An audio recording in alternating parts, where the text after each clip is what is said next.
108. The double fight against evil. When misfortune overtakes us, we can either pass over it so lightly that its cause is removed, or so that the result which it has on our temperament is altered, through a changing, therefore, of the evil into a good, the utility of which is perhaps not visible until later on. Religion and art, also metaphysical philosophy, work upon the changing of the temperament, partly through the changing of our judgment on events, for instance, with the help of the phrase, "Whom the Lord loveth he chasteneth," partly through the awakening of a pleasure in pain, in emotion generally, whence the tragic art takes its starting point. The more a man is inclined to twist and arrange meanings, the less he will grasp the causes of evil and disperse them. The momentary mitigation and influence of a narcotic, as for example in toothache, suffices him even in more serious sufferings. The more the dominion of creeds and all arts dispense with narcotics, the more strictly men attend to the actual removing of the evil, which is certainly bad for writers of tragedy. For the material for tragedy is growing scarcer because the domain of pitiless, inexorable fate is growing ever narrower. But worse still for the priests, for they have hitherto lived on the narcotization of human woes. 109. Sorrow is knowledge. How greatly we should like to exchange the false assertions of the priests, that there is a God who desires good from us, a guardian and witness of every action, every moment, every thought, who loves us and seeks our welfare in all misfortune. How greatly we would like to exchange these ideas for truths which would be just as healing, pacifying, and beneficial as those errors. But there are no such truths. At most, philosophy can oppose to them metaphysical appearances. At bottom, also untruths. The tragedy consists in the fact that we cannot believe those dogmas of religion and metaphysics, if we have strict methods of truth in heart and brain. On the other hand, mankind has, through development, become so delicate, irritable, and suffering that it has need of the highest means of healing and consolation. Whence also the danger arises that man would bleed to death from recognized truth, or, more correctly, from discovered error. Byron has expressed this in the immortal lines, "Sorrow is knowledge, they who know the most must mourn the deepest o'er the fatal truth. The tree of knowledge is not that of life. For such troubles there is no better help than to recall the stately levity of Horace, at least for the worst hours and eclipses of the soul, and to say with him, Quid aeternis miniorum, consolis animam fatigas? Cur non sub alta vel plantano vel hac pino jacentes." Footnote. Why harass with eternal designs a mind too weak to compass them? Why do we not, as we lie beneath a lofty plane tree, or this pine, drink while we may? Horace, Odes 3, 2, 11-14, JMK. End footnote. But assuredly frivolity or melancholy of every degree is better than a romantic retrospection and desertion of the flag, an approach to Christianity in any form. For according to the present condition of knowledge, it is absolutely impossible to approach it without hopelessly soiling our intellectual conscience, and giving ourselves away to ourselves and others. Those pains may be unpleasant enough, but we cannot become leaders and educators of mankind without pain, and woe to him who would wish to attempt this and no longer have that clear conscience. 110. The truth in religion. In the period of rationalism, justice was not done to the importance of religion. Of that there is no doubt. But equally there is no doubt that in the reaction that followed this rationalism, justice was far overstepped. For religions were treated lovingly, even amoriously, and, for instance, a deeper, even the very deepest, understanding of the world was ascribed to them, which science has only to strip of its dogmatic garment in order to possess the truth in unmythical form. Religion should, therefore, this was the opinion of all opposers of rationalism, sensu allegorico, with all consideration for the understanding of the masses, give utterance to that ancient wisdom which is wisdom itself, inasmuch as all true science of later times has always led up to it instead of away from it. So that between the oldest wisdom of mankind and all later harmonies, similarity of discernment and a progress of knowledge, in case one should wish to speak of such a thing, rests not upon the nature but upon the way of communicating it. This whole conception of religion and science is thoroughly erroneous, and none would still dare to profess it if Schopenhauer's eloquence had not taken it under its protection. this resonant eloquence which, however, only reached its hearers a generation later.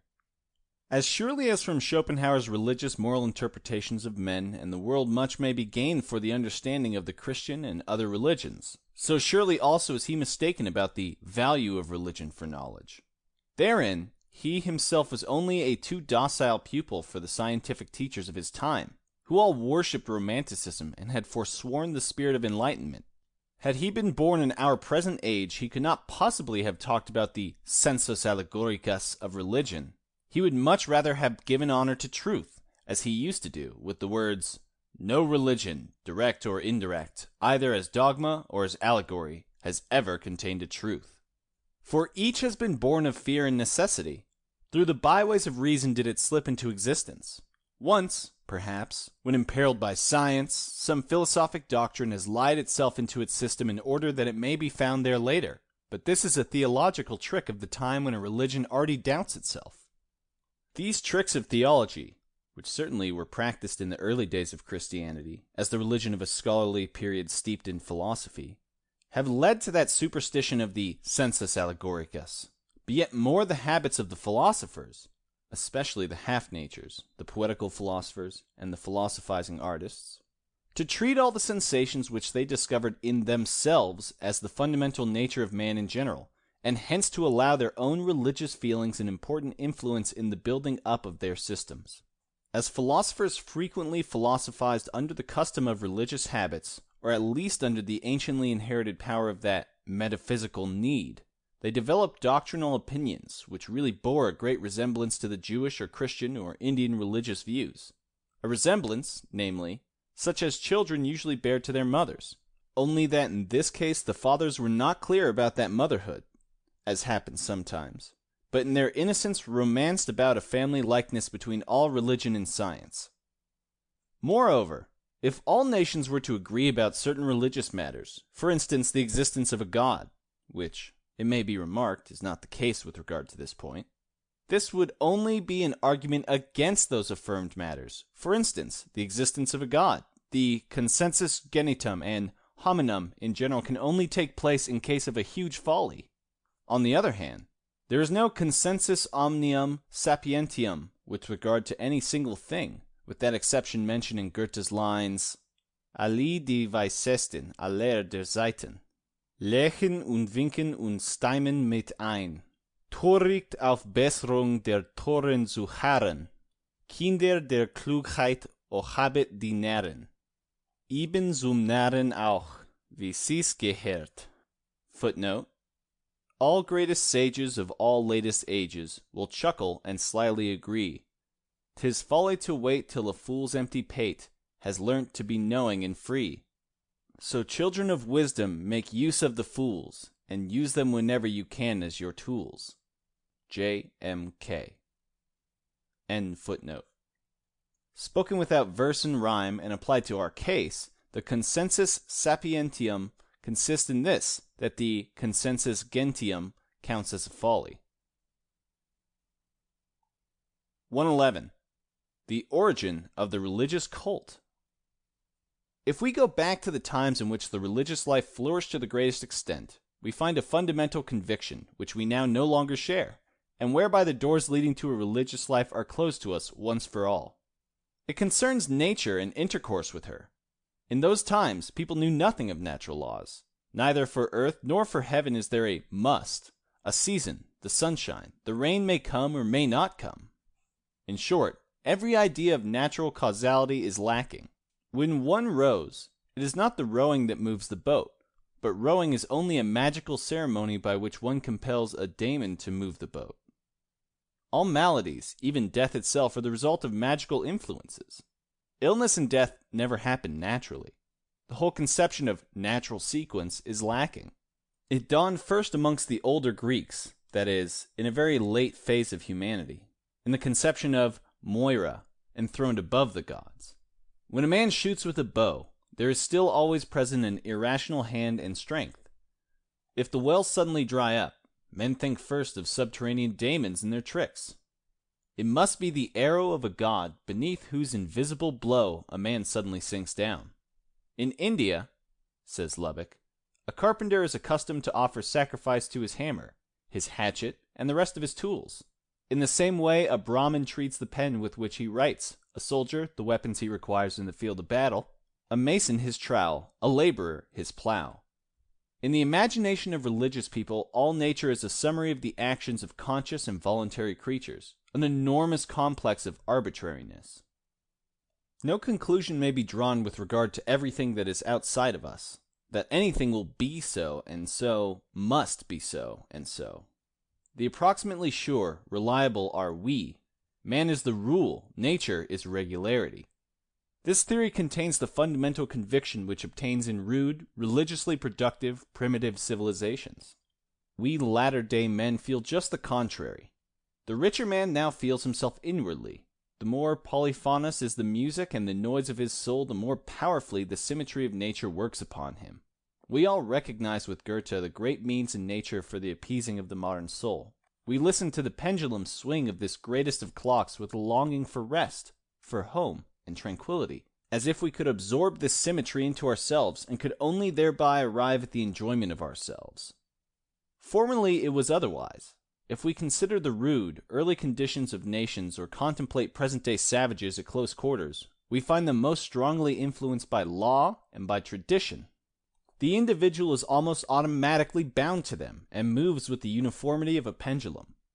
To him, nature, uncomprehended, terrible, mysterious nature, must appear as the sphere of liberty, of voluntariness, of the higher power, even as a superhuman degree of existence, as God. In those times and conditions, however, every individual felt that his existence, his happiness, and that of the family and the state, and the success of all undertakings, depend on those spontaneities of nature. Certain natural events must appear at the right time, otherwise be absent at the right time. How can one have any influence on these terrible unknown things? How can one bind the sphere of liberty? Thus he asks himself, thus he inquires anxiously. Is there, then, no means of making those powers as regular through tradition and law as you are yourself? The aim of those who believe in magic and miracles is to impose a law on nature, and, briefly, the religious cult is a result of this aim. The problem which those people have set themselves is closely related to this. How can the weaker race dictate laws to the stronger, rule it, and guide its actions, in relation to the weaker? One would first remember the most harmless sort of compulsion, that compulsion which one exercises when one has gained anyone's affection. By imploring and praying, by submission, by the obligation of regular taxes and gifts, by flattering glorifications, it is also possible to exercise an influence upon the powers of nature, inasmuch as one gains the affections. Love binds and becomes bound. Then one can make compacts by which one is mutually bound to a certain behavior, where one gives pledges and exchanges vows. But far more important is a species of more forcible compulsion, by magic and witchcraft. As with the sorcerer's help man is able to injure a more powerful enemy and keep him in fear, as the love charm works at a distance, so the weaker man believes he can influence the mightier spirits of nature. The principal thing in all witchcraft is that we must get into our possession something that belongs to someone. Hair, nails, food from their table, even their portrait, their name. With such apparatus we can then practice sorcery, for the fundamental rule is, to everything spiritual there belongs something corporeal. With the help of this we are able to bind the spirit, to injure it, and destroy it. The corporeal furnishes the handles with which we can grasp the spiritual. As man controls man, so he controls some natural spirit or other, for this has also its corporeal part by which it may be grasped. The tree and, compared with it, the seed from which it sprang. This enigmatical contrast seems to prove that the same spirit embodied itself in both forms, now small, now large. A stone that begins to roll suddenly is the body in which a spirit operates. If there's an enormous rock lying on a lonely heath, it seems impossible to conceive human strength sufficient to have brought it there. Consequently, the stone must have moved there by itself, that is, it must be possessed by a spirit. Everything that has a body is susceptible to witchcraft, therefore also the natural spirits. If a god is bound to his image, we can use the most direct compulsion against him, through refusal of sacrificial food, scourging, binding in fetters, and so on. In order to obtain by force the missing favor of their god, the lower classes in China wind cords round the image of the one who has left them in the lurch, pull it down, and drag it through the streets in dust and the dirt. "You dog of a spirit," they say, "we gave you a magnificent temple to live in. We gilded you prettily. We fed you well. We offered you sacrifice, and yet you are so ungrateful." Similar forcible measures against pictures of the saints and Virgin when they refuse to do their duty in pestilence or drought have been witnessed even during the present century in Catholic countries. Through all these magic relations to nature, countless ceremonies have been called into life, and at last, when the confusion has grown too great, an endeavor has been made to order and systematize them, in order that the favorable courses of the whole progress of nature, i.e., of the great succession of the seasons, may seem to be guaranteed by a corresponding course of a system of procedure. The essence of the religious cult is to determine and confine nature to human advantage, to impress it with a legality, therefore, which it did not originally possess, while at the present time we wish to recognize the legality of nature in order to adapt ourselves to it. In short, then, the religious cult is based upon the representations of sorcery between man, and the sorcerer is older than the priest. But it is likewise based upon other and nobler representations. It premises the sympathetic relation of man to man, the presence of goodwill, gratitude, the hearing of pleaders, of treaties between enemies, the granting of pledges, and the claim to the protection of property. In very low stages of civilization, man does not stand in the relation of a helpless slave to nature. He is not necessarily its involuntary bondsman. In the Greek grade of religion, particularly in relation to the Olympian gods, there may even be imagined a common life between two castes, a nobler and more powerful one, and one less noble. But in their origin both belong to each other somehow, and are of one kind. They need not be ashamed of each other. That is the nobility of the Greek religion. 112. At the sight of certain antique sacrificial implements. The fact of how many feelings are lost to us may be seen, for instance, in the mingling of the droll, even of the obscene, with the religious feeling. The sensation of the possibility of this mixture vanishes. We only comprehend historically that it existed in the feats of Demeter and Dionysus, and the Christian Easter plays and mysteries. But we also know that which is noble in alliance with burlesque and such like, the touching mingling with the laughable, which perhaps a later age will not be able to understand. 113. Christianity as Antiquity. When on a Sunday morning we hear the old bells ring out, we ask ourselves, is it possible? This is done on account of a Jew crucified 2,000 years ago who said he was the Son of God. The proof of such an assertion is wanting. Certainly in our times the Christian religion is an antiquity that dates from very early ages, and the fact that its assertions are still believed, when otherwise all claims are subjected to such strict examination, is perhaps the oldest part of this heritage.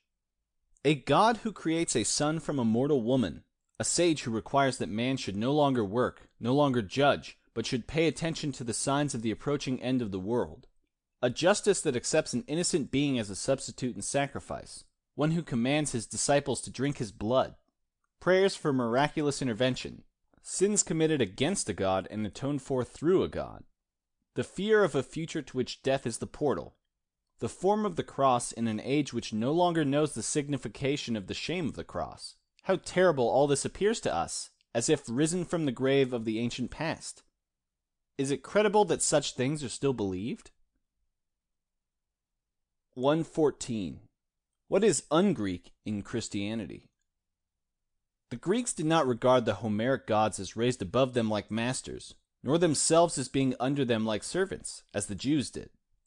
They only saw, as in a mirror, the most perfect examples of their own caste, an ideal, therefore, and not an opposite of their own nature.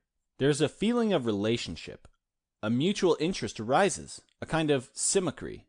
Man thinks highly of himself when he gives himself such gods, and places himself in a relation like that of the lower nobility towards the higher, while the Italian nations hold a genuine peasant faith, with perpetual fear of evil and mischievous powers and tormenting spirits. Wherever the Olympian gods retreat into the background, Greek life was more somber and more anxious. Christianity, on the contrary, oppressed man and crushed him utterly, sinking him as if in deep mire. Then into the feeling of absolute depravity it suddenly threw the light of divine mercy, so that the surprised man, dazzled by forgiveness, gave a cry of joy and for a moment believed that he bore all heaven within himself. All psychological feelings of Christianity work upon this unhealthy excess of sentiment, and upon the deep corruption of head and heart it necessitates. It desires to destroy, break, stupefy, confuse. Only one thing it does not desire, namely, moderation. And therefore it is in the deepest sense barbaric, Asiatic, ignoble, and un-Greek. 115. To be religious with advantage. There are sober and industrious people on whom religion is embroidered like a hem of higher humanity. These do well to remain religious. It beautifies them. All people who do not understand some kind of trade in weapons, tongue and pen included as weapons, become servile. For such the Christian religion is very useful, for then servility assumes the appearance of Christian virtues and is surprisingly beautified. People to whom their daily life appears too empty and monotonous easily grow religious. This is comprehensible and excusable. Only they have no right to demand religious sentiments from those whose daily life is not empty and monotonous. 116. The commonplace Christian. If Christianity were right, with its theories of an avenging God, of general sinfulness, of redemption, and the danger of eternal damnation, it would be a sign of weak intellect and lack of character not to become a priest, apostle, or hermit, and to work only with fear and trembling for one's own salvation.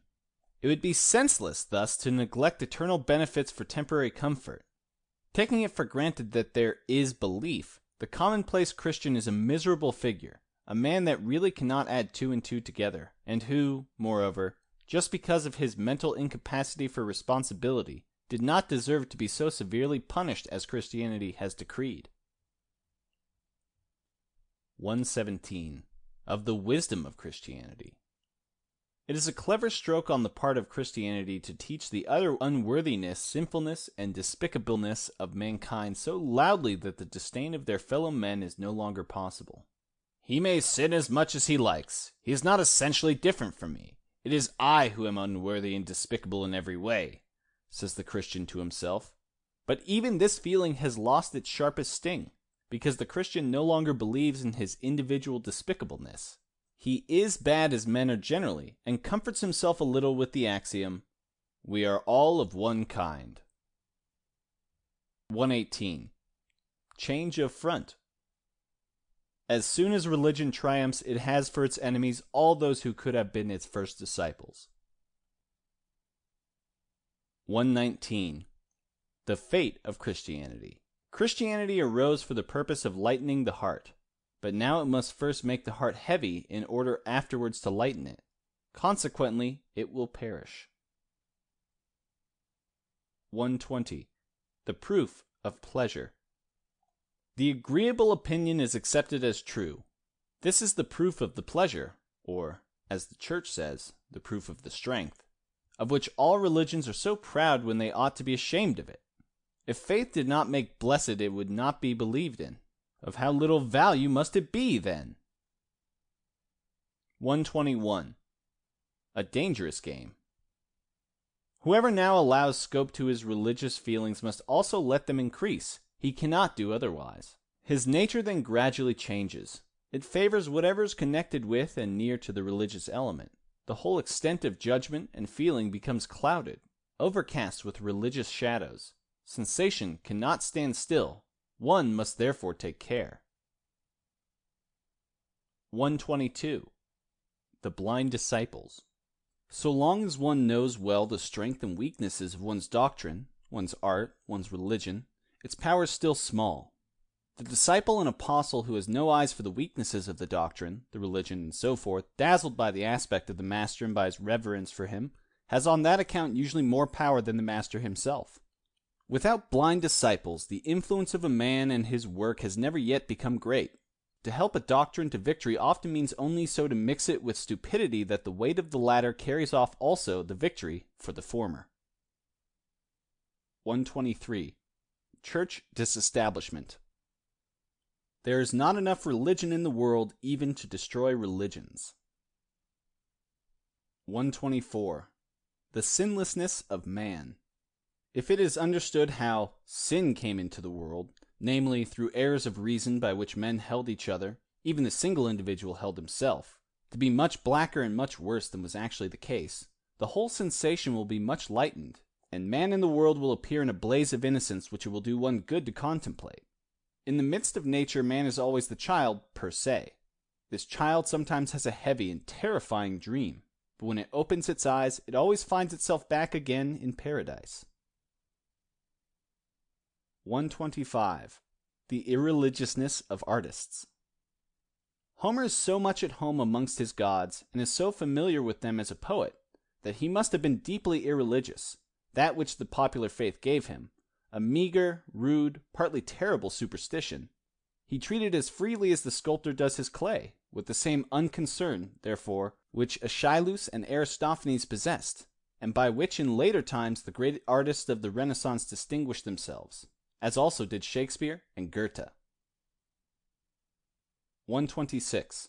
The art and power of false interpretations. All the visions, terrors, torpors, and ecstasies of saints are well-known forms of disease, which are only, by reason of deep-rooted religious and psychological errors, differently explained by him, namely not as diseases. Thus, perhaps, the daimonion of Socrates was only an affection of the ear, which he, in accordance with his ruling moral mode of thought, expounded differently from what would be the case now. It is the same thing with the madness and ravings of the prophets and soothsayers. It is always the degree of knowledge, fantasy, effort, morality in the head and heart of the interpreters which has made so much of it. For the greatest achievements of the people who are called geniuses and saints, it is necessary that they should secure interpreters by force who misunderstand them for the good of mankind. 127. The veneration of insanity.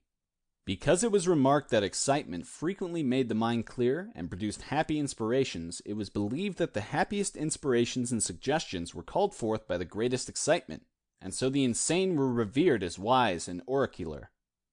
This is based on a false conclusion. 128. The promises of science. The aim of modern science is, as little pain as possible, as long a life as possible. A kind of eternal blessedness, therefore, but certainly a very modest one as compared with the promises of religions. 129. Forbidden generosity. There is not sufficient love and goodness in the world to permit us to give some of it away to imaginary beings. 130. The continuance of the religious cult in the feelings. The Roman Catholic Church, and before that all antique cults, dominated the entire range of means by which man was put into unaccustomed moods and rendered incapable of the cold calculation of judgment or the clear thinking of reason. A church quivering with deep tones, the dull, regular, arresting appeals of a priestly throng, unconsciously communicates its tension to the congregation and makes it listen almost fearfully, as if a miracle were in preparation. The influence of the architecture, which, as the dwelling of a godhead, extends into the uncertain and makes its apparition to be feared in all its somber spaces. Who would wish to bring such things back to mankind if the necessary suppositions are no longer believed? But the results of all this are not lost, nevertheless. The inner world of noble, emotional, deeply contrite dispositions, full of presentiments, blessed with hope, is inborn in mankind, mainly through this cult. What exists of it now in the soul was then cultivated on a large scale as it germinated, grew up, and blossomed.